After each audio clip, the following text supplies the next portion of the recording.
Datanglah dengan kerendahan hati pada rakyat. Pasti rakyat bergerak. Itulah maksud saya. Ketiga kelompok penguasa itulah yang kemudian mempengaruhi peta politik di ujung-ujung 2024 ini dan mungkin saja di 2025. Makanya tadi saya tanyakan kan, ini benar nggak dibiayai oleh Tiongkok? Maksud saya, baiknya yang sudah diberikan kepada rakyat, hak-hak yang sudah diberikan kepada rakyat, jangan lagi diambil oleh negara. Kalau hanya alasannya demokrasi yang mahal, ya sudah, jangan ada money politics. Kali pertamanya dalam sejarah Indonesia ada mantan presiden dan presiden atau presiden ke-7 dan presiden ke-8 ini memiliki komunikasi yang bagus.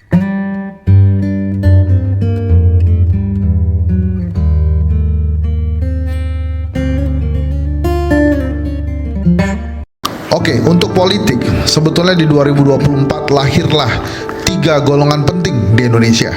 Yang pertama adalah golongan penguasa baru, yang kedua golongan mantan penguasa, dan yang ketiga adalah golongan penguasa hybrid antara mantan penguasa dan penguasa baru. Bisa jelaskan? Nah, 3 penguasa baru itulah, 3 kelompok penguasa itulah yang kemudian mempengaruhi peta politik di ujung-ujung 2024 ini dan mungkin saja di 2025. Apa contohnya? Misalnya terkesan ada politik sandra yang terjadi saat ini, dan itu hanya bisa terjadi antara penguasa dan mantan penguasa yang sama-sama memiliki kartu truf. Sebentar, maksudnya ya. Jokowi dan PDI Perjuangan? Ya. Oke. Itu bukan. Kalau Pak Jokowi itu penguasa hybrid. Oh, penguasa lama maksudnya siapa nih? Penguasa lama PDI Perjuangan. PDIP, oke. Penguasa baru Gerindra yang sudah Anda hadap-hadapkan. Oke. Nah, Pak Jokowi ini penguasa hybrid. Hybrid maksudnya? Antara penguasa lama dan penguasa baru. Kenapa? Karena kan dia sudah berkuasa. Ya. Tapi anaknya masih ada di penguasa. Jadi masih berkuasa, Anda mengatakan itu? Ya hybrid lah kira-kira. Nah itu sebetulnya akhirnya. Pak Jokowi masih berkuasa atau enggak? Menurut pengamatan Anda? Masih kalau sampai hari ini? Iya. Dan 2025? Jadi begini. Dan 2025? Ntar dulu nih, makanya saya nggak mau terjebak nih. Jadi pertanyaannya kan bagus tuh. Pak Jokowi masih berkuasa atau tidak? Secara de jure tidak.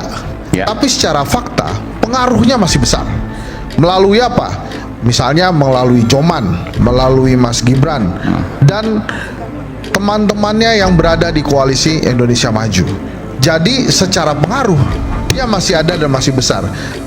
Pengamat politik Hendro Satrio memberikan pandangannya dalam acara Rakyat Bersuara tentang perpolitikan selama 2024 dan awal tahun 2025. Hensat mengatakan bahwa akan ada 3 golongan penguasa yang akan mempengaruhi kancah perpolitikan: golongan penguasa baru, golongan mantan penguasa, dan golongan penguasa hybrid.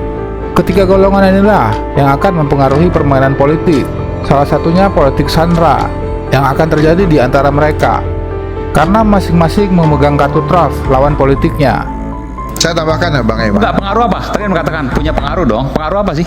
Jadi begini, kali pertamanya dalam sejarah Indonesia ada mantan presiden dan presiden atau presiden ke-7 dan presiden ke-8 ini memiliki komunikasi yang bagus, memiliki komunikasi yang baik. Belum pernah terjadi Soekarno ke Soeharto, Soeharto ke Habibie, Habibie ke Gus Dur, Gus Dur. Ada gesekan lah begitu Anda mengatakan. Lalu ada hal yang membuat mereka tidak berkomunikasi dengan baik. Ya. Tapi kali ini ada komunikasi dengan baik, minimal persepsi publik, minimal citra publik yang terbangun adalah seperti itu. Sehingga dengan ada komunikasi yang baik, maka terlihat masih ada pengaruhnya. Yang paling terlihat apa? Salah satunya adalah orang-orang dekat Jokowi masih berada di dalam kabinetnya Pak Prabowo. Dengan citra komunikasi yang terbangun tadi, dengan citra kedekatan yang bagus tadi, maka tidak berlebihan menurut saya katakan bahwa si penguasa hybrid ini masih memiliki pengaruh dalam perpolitikan. Dan Anda meyakini itu? Oh iya. Oke. Hendro Satrio juga mengatakan bahwa mantan Presiden Jokowi masih mempunyai pengaruhnya dalam perpolitikan karena mempunyai komunikasi yang baik dengan penguasa yang baru. Karena dalam sejarahnya, ini hal pertama yang terjadi ketika mantan penguasa dan penguasa baru memiliki komunikasi yang sangat baik dalam tongkat estafet kekuasaan. 2025 itu kan akan ada berbagai hal yang terkait dengan perut masyarakat.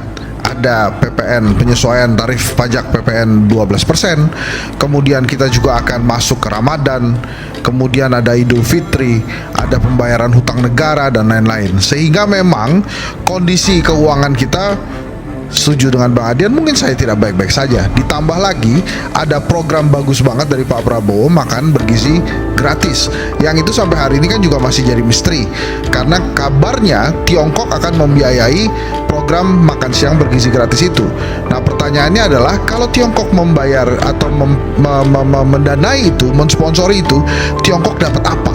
Nah, itu belum pernah dijelaskan oleh pemerintah seingat saya. Tapi yang paling penting Mbak Darian, di 2025 nanti, di awal 21 Januari 2025, itulah take off masa pemerintahan Pak Prabowo yang sudah genap berusia 100 hari. Apakah di Januari nanti akan ada reshuffle kabinet yang pertama, ataukah nanti di April misalnya setelah Lebaran?